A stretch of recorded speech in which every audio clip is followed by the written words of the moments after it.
To begin with, I would like all of you to think upon one question. Have you ever behaved in a way that might not be appropriate with your elder ones? Of course, the answer to this question is going to be right. We all do it. Someday, sometime. Today, I, Jeet Gangwani, would be your messenger for the day, evoking your sweet and salty memories with your mother through a wonderful dramatic play on an endeavoring life of a mother. Mother's Day. The following play, Mother's Day, written by J.B.Priestley, is a humorous portrayal of the status of a mother in a family. Let's see how Mrs. Pearson's family reacts when she tries to stand up for herself. Now, allow me to introduce you to the characters. Soumya Babaria, who would be playing the strong-willed and sinister role of Mrs. Fitzgerald. Ayushi Vadel, who would be the pleasant yet nervous woman, Mrs. Pearson. Shrey Patel, who would be portraying the pompous and the perplexed role of Mr. Pearson. Ayushi Chatrodia, who would be the sweet yet spoiled girl, Doris. Here Pari, who would be the demanding siren, the masculine counterpart of Doris. Shrika Soni, who would be the teacher, Miss Thompson. And finally, me, who would be your messenger for the day. The play opens up with a glimpse of school's classroom where Miss Thompson teaches her students about the importance of a mother as a housewife.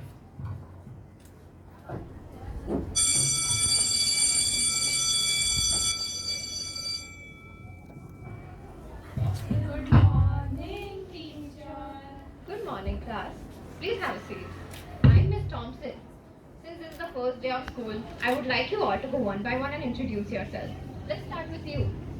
My name is Echo. Come on, it's such a nice name. No need to laugh about it. My father is a businessman and my mom is a doctor, and I'm very proud of them. That's really nice to hear. How about you? My name is Hazel. My mom and dad both are doctors. They work really hard. That's great. And you? My name is Susan and my dad works for a company. And what about your mom? My mom... Come on, don't be shy. My mom doesn't do much. She's just a housewife. Just a housewife? Do you know what a great deal a housewife plays in a household? She plays a very important role. Let's help you understand that by watching this short play.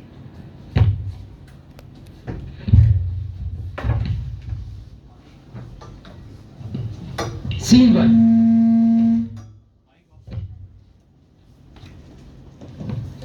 Mrs. Pearson and Mrs. Fitzgerald are next door neighbors. Apart from this, there is no similarity between them. Mrs. Fitzgerald is a strong lady with sheer determination and helped Mrs. Pearson to stand for her own rights. She tries and succeeds in revamping the characters of her family. Mrs. Pearson, on the other hand, is a pleasant woman but feels nervous at times. Her excessive love and care have spoiled her own children and husband, and she has lost her self-confidence in a way to fulfill her family's wishes. But now, she wishes to take a stand for herself and work upon her feelings. The scene opens up when Mrs. Fitzgerald and Mrs. Pearson feud discussing a good deal family-related matter. The action takes place in the living room of Pearson's house in a London suburb. That's all I can tell you, Mrs. Pearson. Could be a good fortune, could be a bad one. All depends on yourself now. Make up your mind, and there it is. Yes, thank you, Mrs. Fitzgerald. I'm much obliged.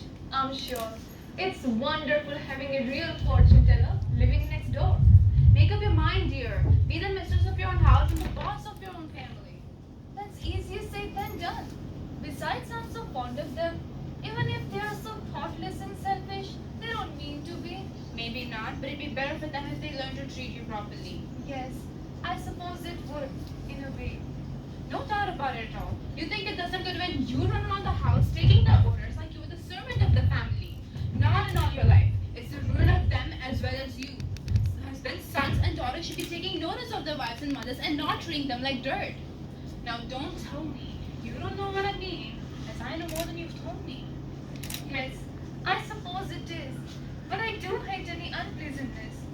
I keep making up my mind to head it out with them, but somehow I don't know how to begin. Oh, good gracious, look at the time. Nothing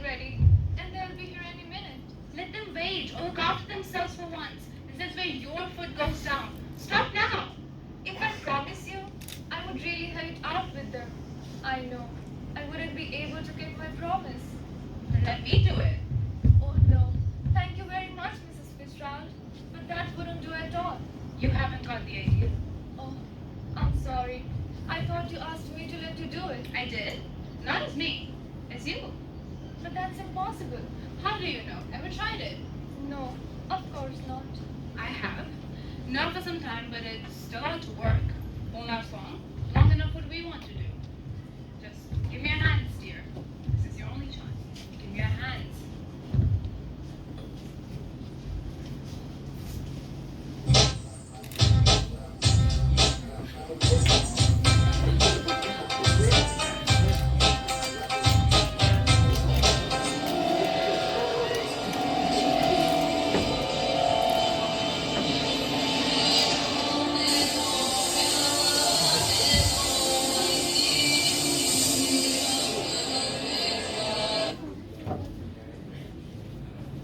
You see what I mean, dear?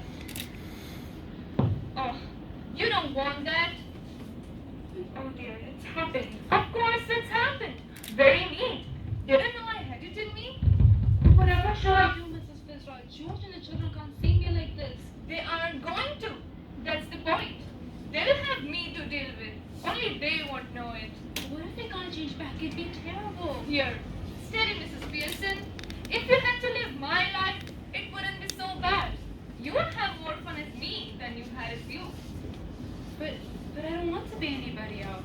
Oh, stop worrying. It's easier changing back. I can do it anytime we want. Well, please do it now. Not likely. I've got to deal with your family first. That's the idea. Didn't know how to begin, you see. Well, I'll show you. But what am I going to do? Go into my house for a while. There's nobody there. Well, I suppose that's best. Yes, it would be wonderful. Now off you go, dear.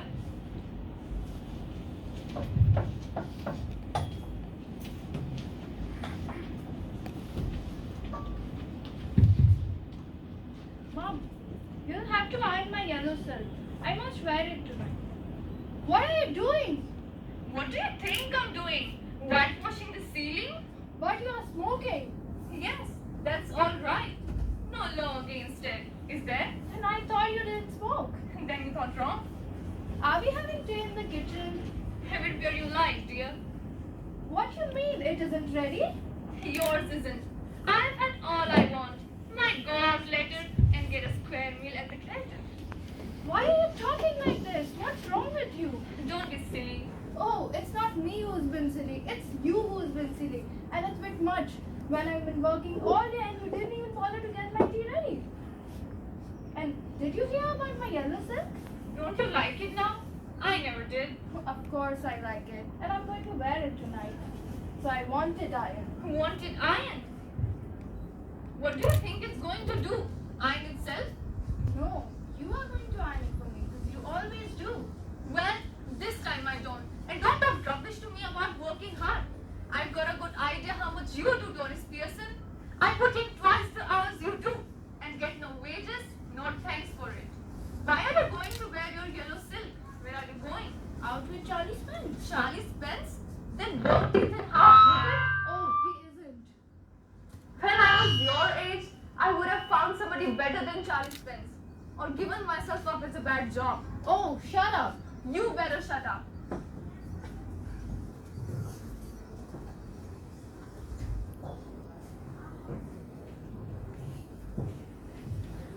Hello, Mom. Tea ready? No, Well, why not? I couldn't bother. Oh, feeling off color or something? Never felt better in my life. Well, what's the point then? You better get cracking and get my tea ready. I don't have too much time. Huh? I've got a plenty of time. Yeah, but I don't. By the way, did you put my things out as you told me? Can't remember. But I doubt it.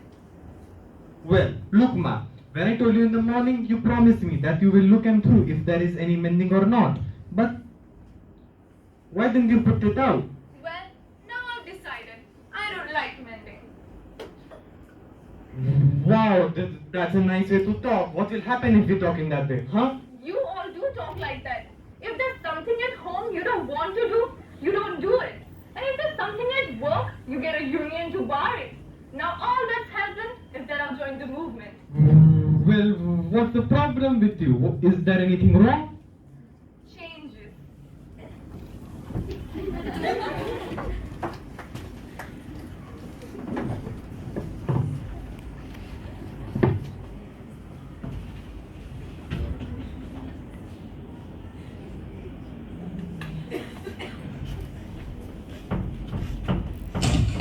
Are you okay? Yes, I'm okay. Should I call mom?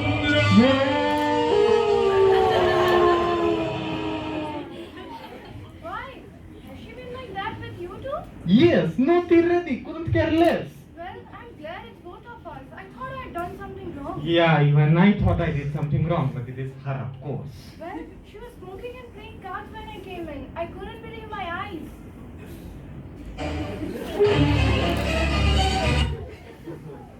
I asked her if she was feeling off color or something, but she told me that she is completely alright. Do you think she would have hit her head or something? Do you mean she is balmy? No, you fat man.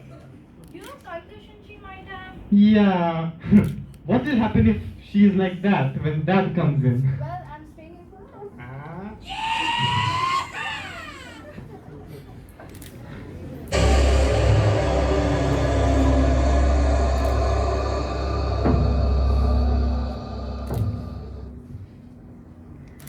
You two are always talking about being grown up.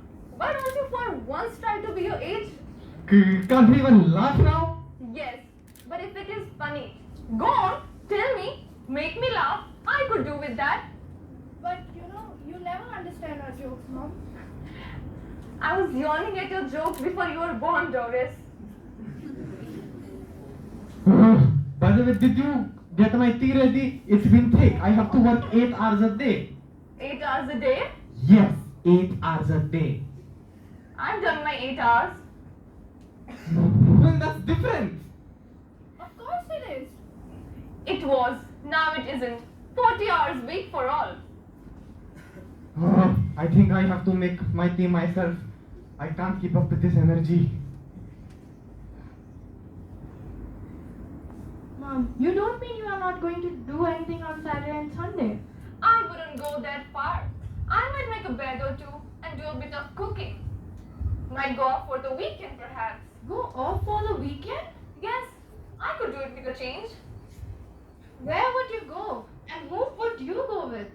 That's my business. Who are you to ask me where to go and whom you should go with? Do you? That's different. The only difference is that I'm older enough to look after myself. Instead, it is you who should do the asking. Did you hit or fall your... What's the matter with you? Why are you talking like this? Did you hit your head or something? I will hit you with something, girl, if you don't stop asking me silly questions. Oh, this is awful.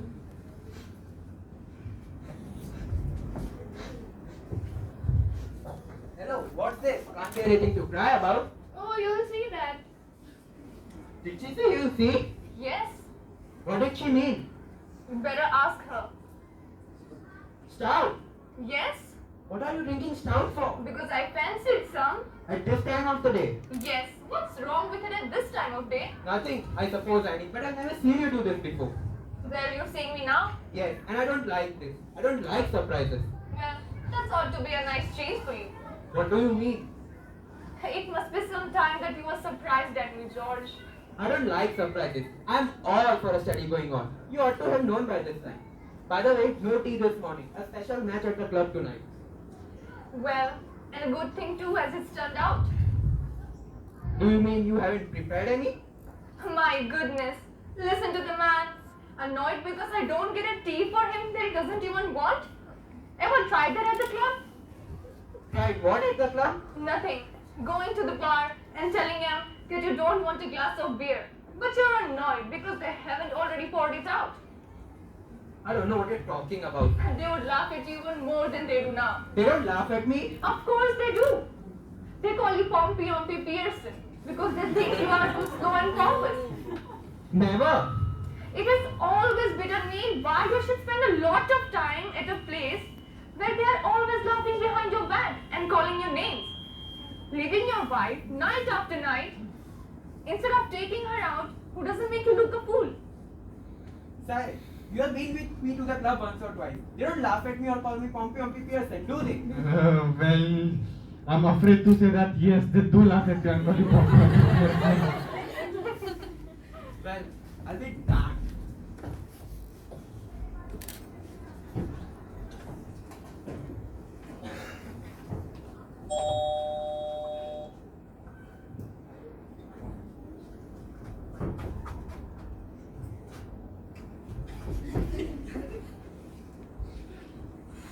Welcome, Mrs. Fitzgerald. I just wondered if everything was alright. No, it is not all right. Of course it is. You be quiet. Why should I be quiet? Because I tell you to, you silly spoiled young Pikin. No, surely. Now, Mrs. Fitzgerald, let me manage my family in my own way. Yes, what's happened? Sarah Pearson to you, Mrs. Fitzgerald. What's happening? Nothing. Just putting him in their places. Doing what he ought to have done by this time. It's George wrong. Yes, I've been telling him what they think of him at the club. But they think a lot of him, don't they? No, they don't.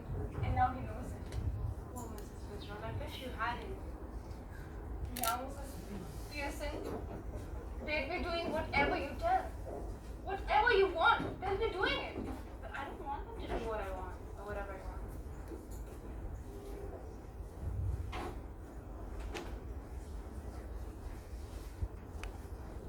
Just looked in for a minute, I suppose, Mrs. Fitzgerald. Yes, I was so George. George. I'm sorry. Your name's George, isn't it? What do you think you are? Duke of Edinburgh? Now what's it got to do with it? Just tell me that. Isn't it bad enough without her calling me George? No tea, Pompey Pearson and poor Doris has been crying her eyes out. Yes, crying her eyes out. Oh dear, I ought to have known. You ought to have known? Why you ought to have known? Look, we are at 6s and 7s right now. Perhaps you'll excuse us. I won't excuse you, George Pearson. Next time a family member or a neighbor comes to see me, just say something. Good evening, or how do you do, or something. And don't just march in and sit without a word. That's bad manners. No, it's alright. No, it isn't alright. We will have some decent manners in this house. Or else I'll know the reason why. Well, What? if you shout at me again like that, George Pearson, I'll slap your big fat silly face. No, please, Mrs. Fitzgerald. No, stop, Mrs. Fitzgerald. Look, you are Mrs. Fitzgerald and you are telling yourself to stop. Tell her to stop. That would make more sense in it. Say that again, George Pearson. Alright.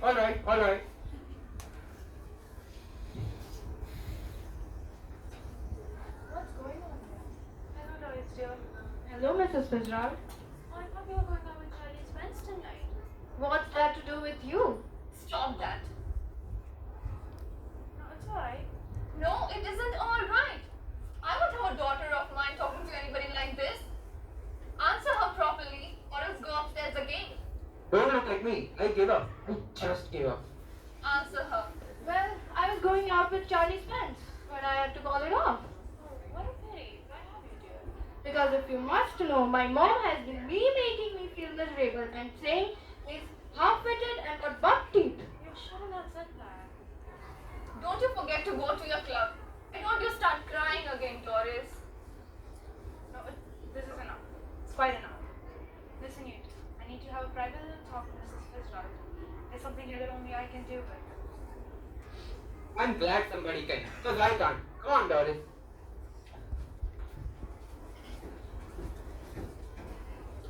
Mrs. Fitzgerald, we must change back. We really must. But why? Because this has gone far enough and I can see they're all miserable and I can't bear it. A bit more of it would do them good. Making a great difference already. I can't see them like this, please. We must change back. Well, if you insist, yes, I do, please. Give me your hands, dear.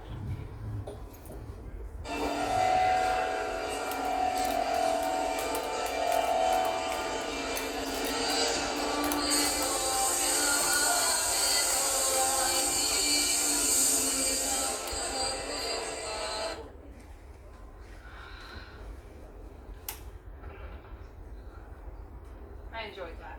I didn't. Well, you ought to have. Now listen, Mrs. Pearson, don't go slaughter them again or this will all have been wasted. I'll try not to. But I don't know how will I explain. No, you start any explaining. where you started. Mrs. Lestrade, after all, they aren't your husband and children. Now you listen to me. You admitted yourself that you were spoiling them and they didn't appreciate you. Any explaining or apologizing, and you'll be right back where you started. Just give them a look or a tone of voice now and again to suggest that you might be tough with them if you wanted to be, or not to work. Anyhow, we can test it. How? Well, what is it you like them to do that they don't do? Stay home for once. Yes, and give me a hand-made supper. And what is it you like them to do, whether they enjoy it or not? Well, I like a nice family game of rummy, but I hardly ever have it except for Christmas. That'll do. Now, remember, a firm hand, or you've had it. You can come in now.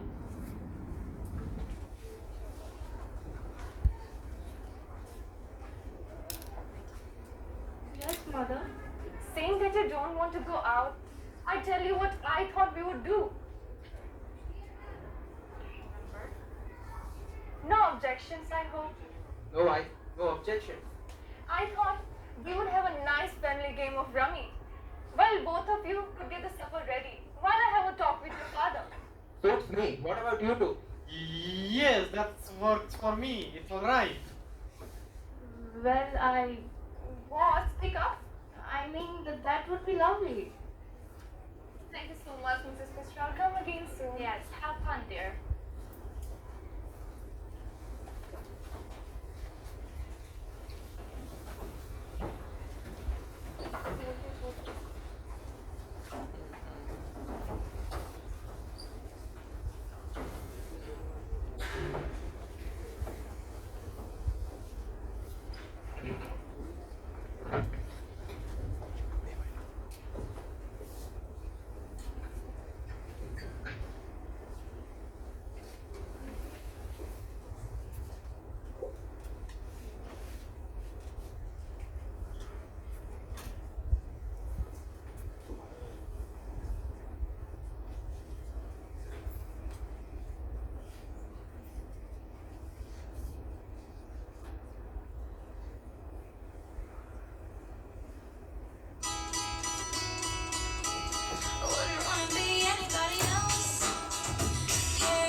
All that I ever am, or hope to be, I owe to my angel mother.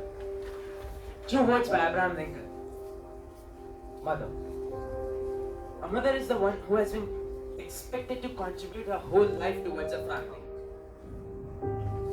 Today's women shoulders all the responsibilities both at home as well as outside, because she is educated, trained, responsible, and can take independent decisions. But still, the issue of women empowerment is a burning issue all over the world. Why? Today's children do not recognize what their parents do for them, and they often end up disrespecting them. Why? I once had a trip to an orphanage when I was 6 years old. That day, there were many children present there, younger than the 6-year-old me, elder to me. But having an interaction with them, I saw a spark in their eyes.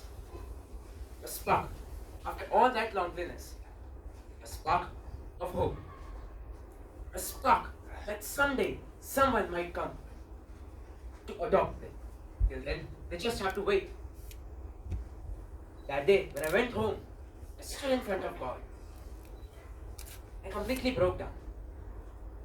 I cried for hours, thanking God that I have both my parents in my life who love and care for me so much. You know, to be honest, a mother never says to a child, you owe me. Never, right? This is why her love is boundless, seamless, selfless, unconditional. You cannot define her love in these words. This is why her love embraces and then divides in her own children and then blares. A mother is often termed to be an axis around whom the family revolves. We all have experienced if the mother takes a sick leave for 2 to 3 days, the whole house turns upside down. Right? Whatever she does, she only demands respect in return, which at any cost should be given to her, no matter what all she does or what we do to her. And as it is truly said by somebody, that God could not be everywhere, and therefore He made mothers. And on this note, I would like to thank each and every member on board with us in this sublime journey to experience the true value of a very person whom we should respect utmost. And now, I would like to call Mili ma'am to share her words of wisdom. Please give her a big round of applause.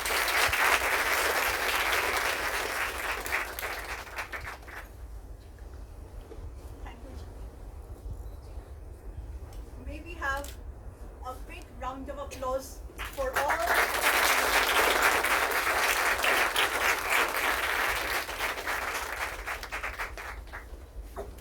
Now today, as Jeet invites me to say a few words, I really feel very nostalgic and emotional standing here,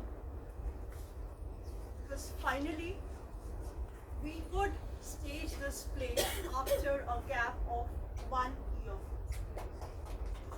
That in itself deserves a big round of applause. Why I said this. This play is in the textbook of Standard 11. This play is in the textbook of Standard 11. When Himanshi ma'am had taught this, had explained the value of a mother in the class, she felt that this should be enacted in front of others. As J.B.Priestley said, the very axis of a family and the person who is only known for her selfless, unconditional love. Now, when she came up with this idea, we decided to have it in the month of November 2021.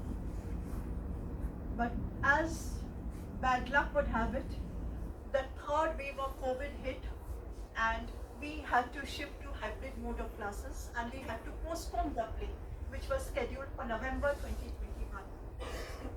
Later, we decided to have it in the month of January, just after the practice test of 11th standard gets over. Again, we had to postpone it because of COVID protocols. Next, we decided to have it in the month of February 2021. Again, we postponed it due to reasons of health, hygiene related to COVID at that time. Then we decided to have it in the new session. Annual exams happened, results were declared. The new batch of 11th even came to our school. Then we decided we'll go ahead with our initial cast and crew and we'll have it in the month of July. Again, we had to postpone because the main anchor behind this entire thing, Himanshi ma'am, fell ill. From July 2022, we decided we'll have it on 17th of August, that is yesterday. Everything was planned, but just 5 days before we were about to stage it, one of our main characters had some family exigency and had to take a leave. So finally we decided no matter what happens, we will go ahead with it on Thursday. that is 18th of August. So this is why I said I'm very happy that we could finally meet it. I always believe that smooth seas never make a successful sailor. And I have a book which is one of my very favorite by Robert Sculler, Tough Times Never Last, but Tough People Do. I read it many times. This is what has been proved today. Because when you face challenges, obstacles, it actually leads to one of the greatest moments of your life. I'm really thankful that all of you so willingly, enthusiastically watched it, cheered for them, because, and I hope that the message which they were trying to convey about the role our parents play in our lives was clear, and it will be carried forward with us as we leave this auditorium today. I'm really thankful and grateful to our academic advisor, respected Radhika ma'am. She could make time out from her busy schedule. I have been telling her that we are planning a play, but finally we had to invite ma'am at a very short notice, and we are very happy, fortunate. Thank you ma'am for being with us and motivating us. Heartfelt thanks to Sharmistha ma'am, our principal, one of the key catalysts who has been motivating us that no matter what happens, you should go ahead with this. Thank you, Manju ma'am, for always being there with us. Thank you, all the heads, Mahapi ma'am, Shivani ma'am, Meenakshi ma'am. Thank you, Punita. Thank you to all the teachers who have been working very hard behind the scenes, some arranging proxies, some arranging the classes, some doing the makeup. Some of the students who are not on the stage have also been of great help. I will not be able to name each one of them, but definitely people like Bhumika, Drashti, Pragya, Sarvesh, Rid, though they were not part of the main cast, but they have been a great help. I'm sorry if I've missed out a few names. A big thank you to Dhara ma'am, our coordinator. Right from the last 1 year, she has been making lots of changes and arrangements, and finally we could make it today. Thank you, Dhara. And thanks to our IT support team, Rupik Bhai, who has been designing, redesigning the invitation cards along with our tech-savvy students like Sarvesh, Rid and Pragya. Thank you, Rupik Bhai. Thank you, Uttam Bhai. I'm also thankful to Pranav sir, our admin manager, for all the logistical support that we could make this successful today. Last but not the least, a big thank you to all the participants over here.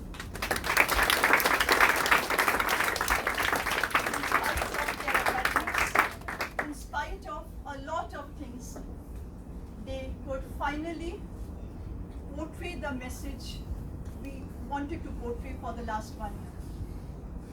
And now, the relentless efforts, the dedication and the enthusiasm, which has never waned even for a moment in this last 1 year. The main brainchild behind this play, Himanshi ma'am. For this lovely afternoon which you have been with us. And thank you, students. Thank you. Thank you, ma'am. A special thanks to respected Sharmistha ma'am, Manju ma'am, Mili ma'am, Dhara ma'am, and Himanshi ma'am, because of whom we are here today. Thank you, everybody, and I hope you enjoyed the play. Please start this person.